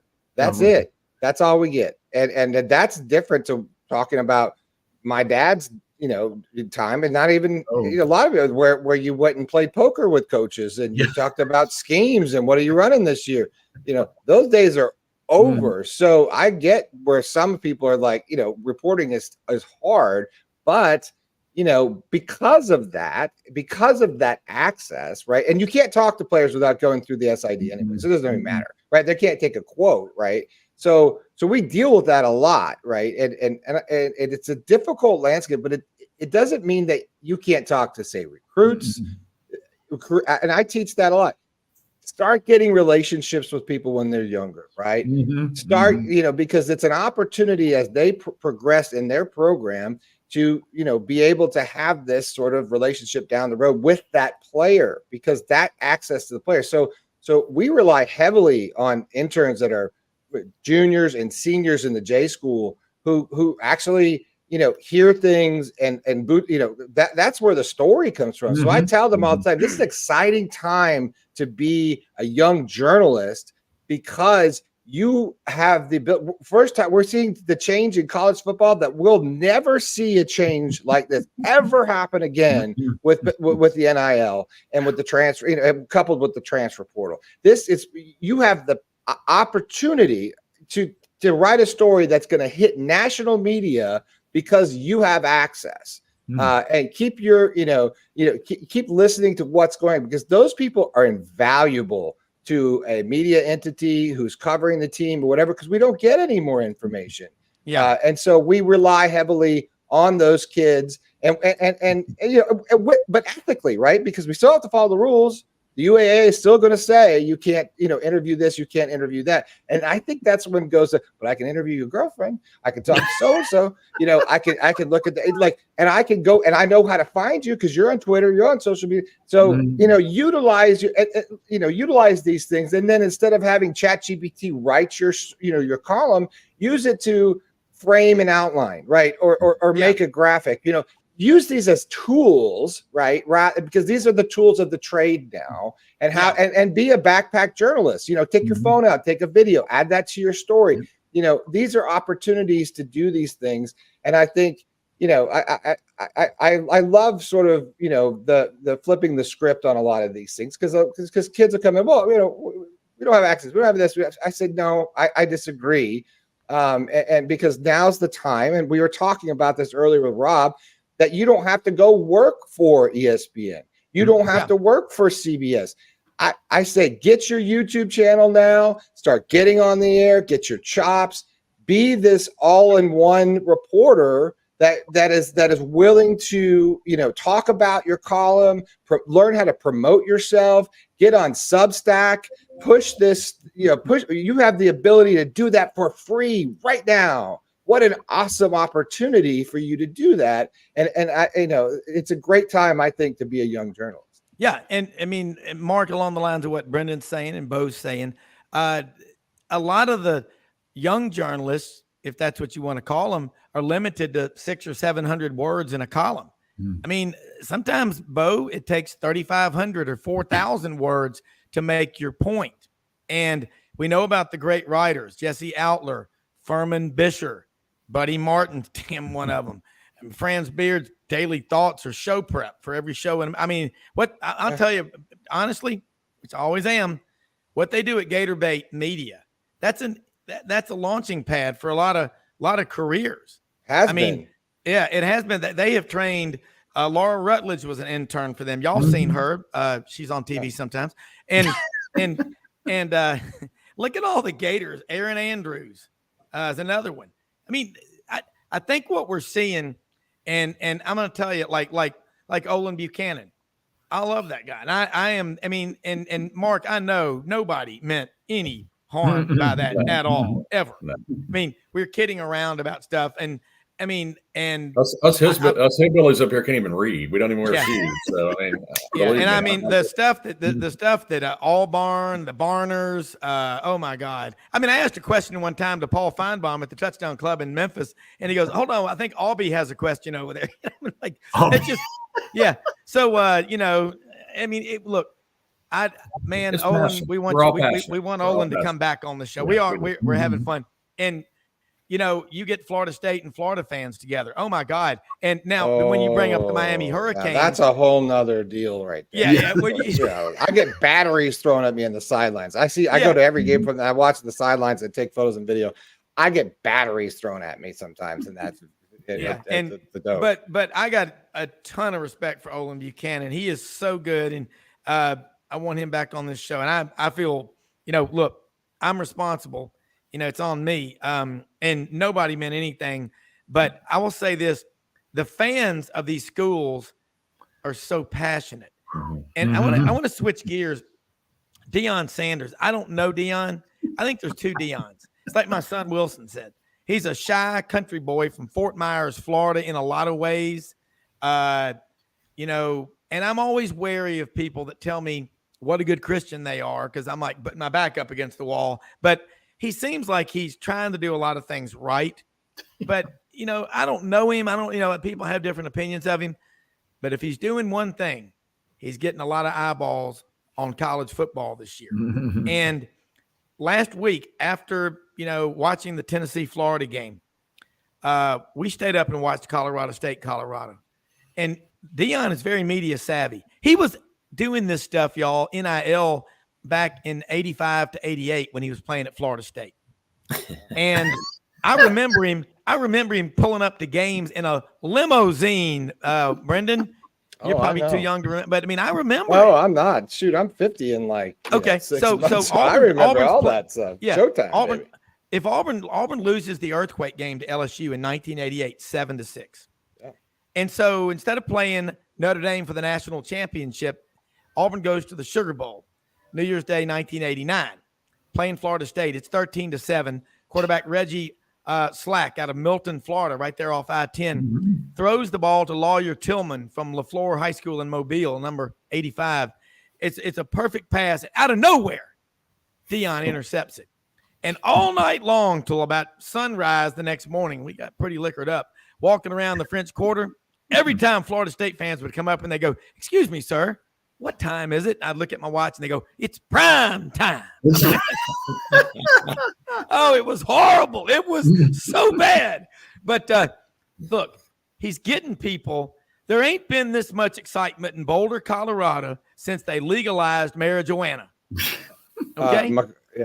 Or McCarthy, or you got to think about the great McCartney days. I watched those Nebraska CU games. McCartney was unbelievable what he did at Colorado then, and sort of nothing's been there. Look, I'm from Colorado. Like I grew up 30 minutes from Boulder. I know that program in and out. I got a lot of my chops at Folsom Field working in TV, and along the way. And it's been sad because I always said, hey, look, I'm an SEC person, grew up a Gator since I could talk, with my father, and always came to games and stuff because we had family here. But now I live here. But I always said college football in Colorado isn't college football in Florida, isn't college football in Texas, right? It's a whole different deal. What I like about Deion is that he went into a place that I like to refer to the People's Republic of Boulder. That town, okay, let me tell you right now, that is not an easy place to get anything done at all, because it is it's a whole nother deal. You don't have a bicycle, you get a parking ticket for, looking the wrong way. It is a very different place. Also, transversely, it is voted one of the number one places to live in the United States every single year, right? Louisville, that whole valley right there. So Deion came into that. And I think what was really smart about what he did is he sort of integrated himself in sort of whatever culture there was for CU Buff football. And he gave it an identity, right? He said, we are the bus.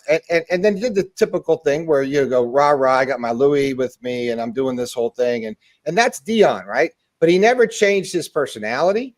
He didn't falter. And he got these guys to believe in what he's doing. And then and I think nobody really talks about this very much, and I'll let you guys talk about it, but he went and got really great coaches. Really good coaches, right? And with coaches who are thinking mindset, either I have NFL experience or I know how to get you to the NFL. And you've got to learn to talk to this generation, right? You deal with that all the time. You've got to learn to speak this conversation. And gone are the days, our junctions, city, we're going to grind you out and, spit you out because I'll transfer, right? I'm out. I got the transfer portal. So it's a difficult time to get belief, but also to get work, and then to get them to buy in and play inspired, because right down the road is California, and that's some of the greatest high school football in the country. You really have an access, and then you have your connection with Florida with Deion. What did Paul Feinbaum say the other day? We want to see. He said he has a real opportunity for Deion to become the head coach of the University of Florida, because, to transfer over. That was a whole conversation. He did the whole show about, not the whole show, but it was we had to address the conversation because of his connections here in Florida. And I thought, wow, well, that would be a trip. Yeah. Well, from Clarence Beeks in Tifton, Georgia, I-75 South. Mork and Mindy was filmed in Boulder. Remember Pam Dauber? They filmed the shots in Boulder, like the house was in Boulder, but they shot that somewhere else. I believe it was in LA.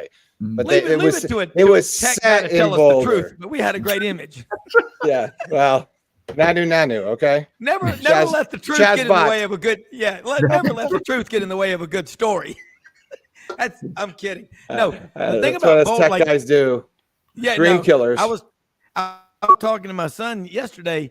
Wilson, and I said, have you been to Boulder? And he's like, he's been there many times, but it is just one of those towns, and it is it's on fire right now. Deion said 9.6 million people watched on the color TVs. 9.6 million people watched that game. And I would love to know what the previous 10-year comparable numbers were. 1.3 million was what their highest rating was, I believe, in the season before. 1.3 million was their biggest draw. Yeah, look, say what you want about Deion Sanders. Again, I don't know him, okay? But I think there's two personalities there. There's the, guy from Fort Myers or North Fort Myers who, look at his kids. You don't see Deion out clubbing and buying $75,000 bottles of Champagne, not anymore, right? Not anymore, but there was a time. But he talked about how competitive his sons are, and he said they're not competitive about the material things they have; they're competitive about what they have in the bank.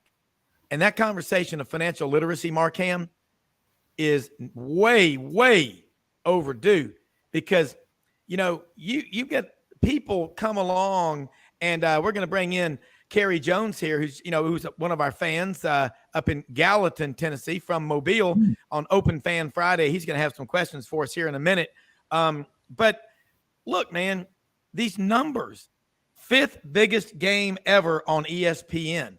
This just came in from Clarence Beeks in Tifton, Georgia, sending in all kinds of comments. Hey, remember Clarence Beeks who had the crop reports in Trading Places? I was going to say, I know Clarence Beeks in Trading Places. Don't you remember when Billy Ray Valentine went up there to Randolph and Mortimer Duke and he said, hey, I see this check for $50,000. And he goes, I'll take care of that. He goes, Valentine, we did manage to stay in business for 50 years before you joined the firm. Beeks, I'll never forget when Beeks, that guy was on the phone. Beeks was on the payphone. That guy kept tapping on it, wanting to use it. And Clarence Beeks went, hold on, boom, and just punched his fist through the glass. And the guy's like, ah. But anyway, Kerry Jones is on with us right now. Kerry's one of our listeners and viewers of the show. Again, originally from Mobile. I don't know if he went to McGill, if he went to Murphy, or if he went to UMS. I'm not sure where, but he's up in Gallatin, Tennessee. We got Bo Carter, football writer, National Football Foundation, on with us right now. Mark Hamm, Rocky Top Tennessee Tailgate Report in Knoxville. Brenden Martin, GatorbaitMedia.com. And me, that's right, Brother Theodore from the Letterman Show. David, I'm going to be the Grand Marshal in a nude triumph parade in Peoria, Illinois. It's the demographic center of America. Remember that guy, Brother Theodore? But the best two characters Letterman ever had were Muji Bar and Sirajul that owned the store next door to him, and he sent them all over the country. Yeah. And they were from Bangladesh. They were more proud of America than a lot of the people that live in America, including Floyd R. Turbo. I am Floyd R. Turbo on the. Hey, Kerry, having quite a discussion right now. You went to UMS. There you go. Did you happen to know John Hartwell, our friend, the athletic director at ULM, who went on to the Citadel and is now their AD at ULM, but he's a graduate of UMS before it became UMS Wright when they brought the girls in. Actually, Rob, I've heard of John Hartwell. Actually, I went to a public school. I went to Shaw High School, which is not a school anymore. Yeah. And a couple of guys played at Alabama and in the pros. Chris Samuels played there. Oh, yeah. And Lawrence Samuels was one of played in AFL and was one of the said some kind of American Arena League. I'm sorry, said some kind of record in the Arena League.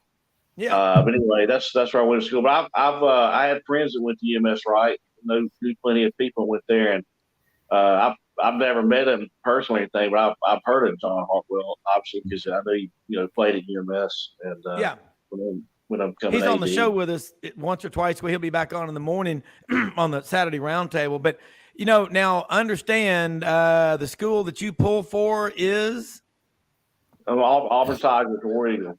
You damn right. All right. So we got Mark, Tennessee, Bo, a Vanderbilt alumnus from the Quad Cities, Sheffield, Alabama. Brenden Martin was born in the swamp. He was actually born at the stadium. Gator Media on the 50. Right on the 50. On the 50-yard line. By the way, now I could be corrected if I'm wrong, Kerry. There was talk, my dad, the day I graduated from college, he and the university architect and I walked around. My mother watched and thought we were crazy. It was August 31st. It was 173 degrees. Dad had us walk around the stadium. He had this idea, Brenden and everybody, to take the stadium down 10 to 12 rows lower, like the swamp in Gainesville. And one of the problems they had with lowering the field was at that time, and I graduated, years ago, was that there are at least a dozen people who are buried underneath Jordan-Hare Stadium. And I would imagine since then there have been a few more that are buried underneath there, so they can't really do anything, Kerry. One day when it's time for you to clock out, would you want to be buried under Jordan-Hare Stadium? That'd be pretty cool. I've had a good friend of mine because he knows what kind of an Auburn fan I am. He's always joking and say, man, we get married or whatever, you ought to have a reception in Jordan-Hare Stadium. had the ceremony in the locker room during their stadium things. And they just said, yeah, probably. I don't know how the bride would feel about that, but that probably worked for me. Well, Bo Carter, do you think if someone wrote a big enough check to, let's say, Auburn or, Florida or Tennessee or whoever, you think they would let them have a wedding at the 50-yard line during halftime of a game? No doubt. Let's say they wrote a check for $1 million. Nope. Wait a minute. Nope. With the ceremony on the message board, that'd be perfect. I mean, the nuptials being read on the message board. Never happened at the Swamp. No way. All right, I love it. Close captioned. Yeah. All right, Kerry, got to ask you a couple of questions here. We got an esteemed round table of scholars up here. The Oracle of Ocala, Buddy Martin, GatorbaitMedia.com. This is his son, Brenden. Let's get it going here. Why is Auburn going to beat Texas A&M tomorrow, or why are they not going to beat Texas A&M tomorrow in the 11 a.m., what I call the timeout game? When you're a kid, you get in trouble. Well, back when we grew up, you didn't get timeout. You just got the hell knocked out of you. But let's talk about that 11 a.m. Well, game. we can't do Oklahoma anymore now. Come on. That's not allowed. That's right. But let's talk about, can Auburn do it tomorrow down in College Station? Well, I think they can. It's going to be tough. Some of the injuries they've got, they're not to make an excuse, but, Auburn not exactly doesn't have the depth A&M does. And so we need everybody on deck, and Tutal Miller and the other left tackle, Rob, his name escapes me. He's been playing well. It's kind of banged up. They're supposed to play.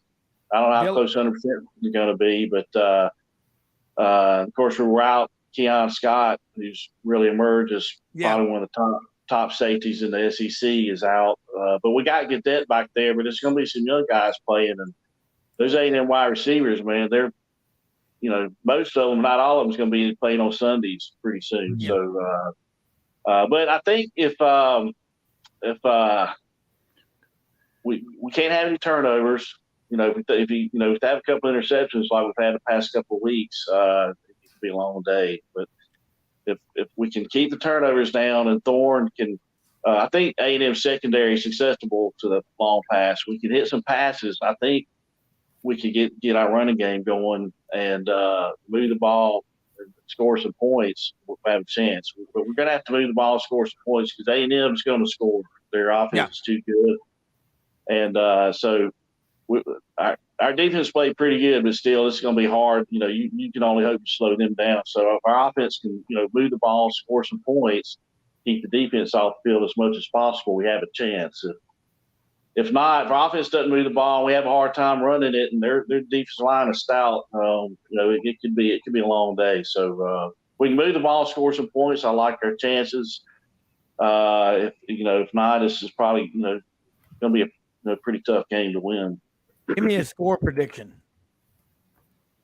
Well, I guess if I'm going with my heart's blue heart, I'd say Auburn 31, A&M 27. But unfortunately, my head keeps talking, saying it could be different. So it could be about the same score with A&M. When I think either way, it's going to be anywhere from a 6 to 7, 8 point game somewhere in there.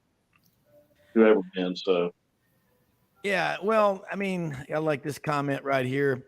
I'll tell you what, we've got some listeners. I think Bryce is letting people watch TV in the mornings. Carl Childers in Bono, Arkansas. I kind of wanting something with a good to eat in there. Well, Carl, you're able to, you can participate. We'll have to bring Carl on the show sometime. All right, Kerry, good points. Let's kind of bounce this thing around. Bo Carter, Mark Hamm, Brenden Martin. You talk about that Auburn, Texas A&M game.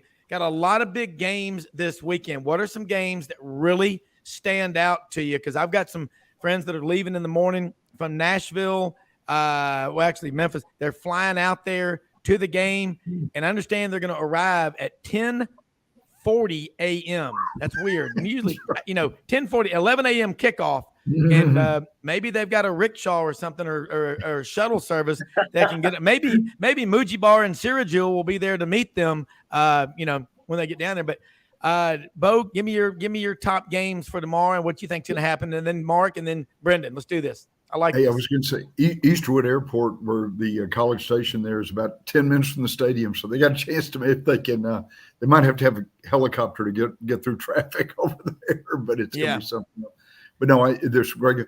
I'm going to actually go to Fort Worth tomorrow to cover TCU and SMU, and there's no love lost between those schools after Sonny Dykes left SMU to go to TCU. So, and they're TCU won its Big 12 opener last week, 36-13 in Houston. So they're regrouping after a tough loss to Dion in their opening game. So that's one.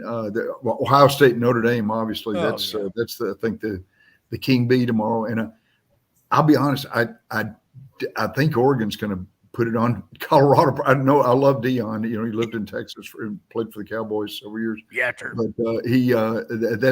that's going to be a come to mama game tomorrow with in Oregon, in Eugene, and it'll be interesting to see how the Colorado Nation reacts if they lose by 2 or 3 touchdowns. So I don't know. Might be going out on a limb. It'll probably be close to that, but I think Oregon's going to snap it on them pretty good. One of our team members on the sidelines, Matt Dean, is out there. His son Tyler's on the staff with Dan Lanning in his second year. He was at A&M 4 years before he went out there. And I asked Matt if he was going to have a chance to go spend some time with the Bhagwan Rajneesh, the cult out there in Eugene. Hare Krishna. I tell you what, I'll never forget the first time I went to the Smokies with my dad as a kid. Saw all these people with shaved heads and ponytails trying to give you these books for free. And my dad said, "Oh, boy, get in the car. They're coming." They go over there and they give you this free book about the Bhagwan and all that stuff. I don't know what, but they used to be regulars at the airports. Mark, when you left the Hare Krishna cult and then you got into private equity and all, and you and Brother Theodore, let's talk about your top games. He mentioned that Notre Dame game. But a lot of people are scared to touch Notre Dame in a big game. Who are the games tomorrow that you'll be watching on the color TV through the neighbors' windows, as long as they have the blinds pulled up, being that cable's so damn expensive? Yeah, just so I can piss off everybody else I pissed off this morning. I'm just going to stick with the SEC games because I don't think there's another conference out there besides the SEC. So I'm interested in this Mississippi State-South Carolina game. Mississippi State did not look good at all. They used to throw the ball. Will Rogers looked like he couldn't throw, and he's a leading, passer. I don't know. Their offense is interesting. I'm going South Carolina there. I'm looking at my schedule here. Ole Miss and Alabama. That's going to be interesting. Bama is not Bama, and Kiffin wants that job. So I can see an upset. Maybe they're in Tuscaloosa. Let's see. My daughter's school at Georgia is playing UAB. We don't talk about that one. I think LSU and Arkansas is going to be interesting because they're at LSU. LSU looked unbelievable last week. I think but here's the thing: Arkansas's got the quarterback. They got a great quarterback. I think there could be an upset there. The Vols are playing. We're playing University of Texas tomorrow. San Antonio. I love that now. Eastern. The Roadrunners. Yeah, and then I'm looking for Nolan and everyone else. Olin, I'm saying Aggies 100, Auburn nothing. That's my score there. So no, I'm kidding. Now I'm pissed off everybody else on the Auburn side. So, well, Kerry and I is going to meet you at the back door right there after the show. I'm going to tell you right now. The most interesting game tomorrow is my curling team because I left them here to. We have curling here in East Tennessee as well, and we have. I am not surprised by that. I understand that former Morgan Wallen and who was the legendary player for the Milwaukee Brewers, Paul Molitor. I know he was from East Tennessee. When he grew up, his name was Paul Molitor. I'm kidding. But anyway, Brenden Martin. Fired. Yes, Brenden Martin, GatorbaitMedia.com. Let's get your thoughts on 3 or 4 big games tomorrow and what you think is going to happen. And we started off. Kerry has Auburn to win 33-29. What was your score, Kerry? 31-27. 31-27. Okay. Brenden, let's give us some games. I think A&M is just. I'm just not a believer. I think they're what the Miami hung 49 on them or whatever it was in Miami. I just think Auburn's going to be too much. I think A&M's hype again this year, and I just think they're going to until they get rid of Jimbo, they're gonna be struggling with the same thing. I just think they got their program's lost. So I just can't pick them. And and Auburn's just biting me over the years too many times, so I don't trust that. I like what Hugh Freeze is doing. Look, Mississippi, Alabama, obviously that's a huge game. I don't see Lane Kiffin going into Bama and winning the game. It is in Alabama, I'm pretty sure, right? So I just don't feel. I don't think Nick Saban is just gonna not make adjustments. They reload. More than just go figure something out.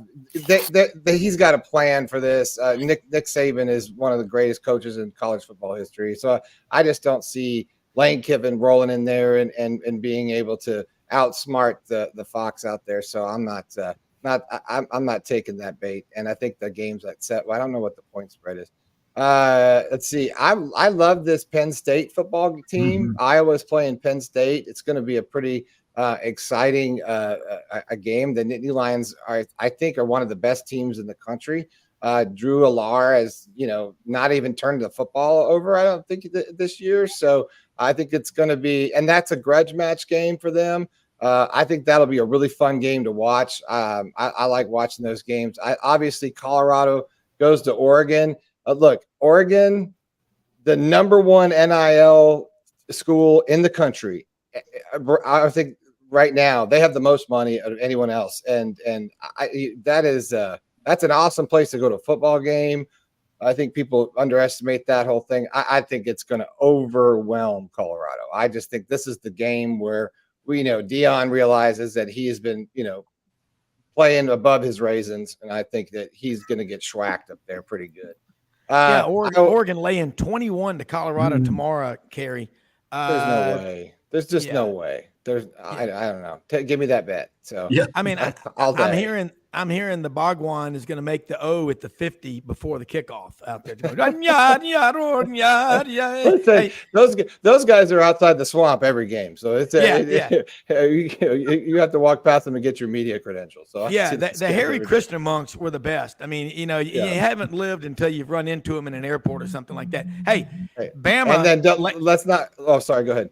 No, Bama laying 7.5 versus the Ole Miss Rebels. Kerry, give me your prediction on that one. Alabama and Ole Miss. Kiffin gets really jacked up when he plays his mentor, Nicholas Saban from Monongah, West Virginia. Yeah, I don't want to get Lane Kiffin mad at me.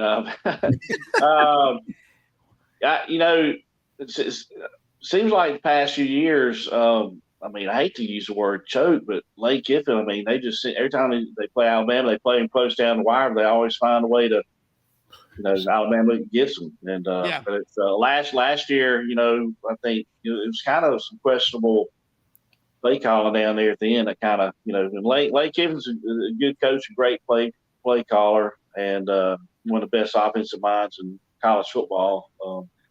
But I think I'm leaning toward Ole Miss to win this one because of the quarterback situation. Alabama doesn't have one. Milroe's an excellent athlete, but Jackson Dart and those guys, I know they got. I think Judkins is a little banged up, but I'm gonna lean toward Ole Miss.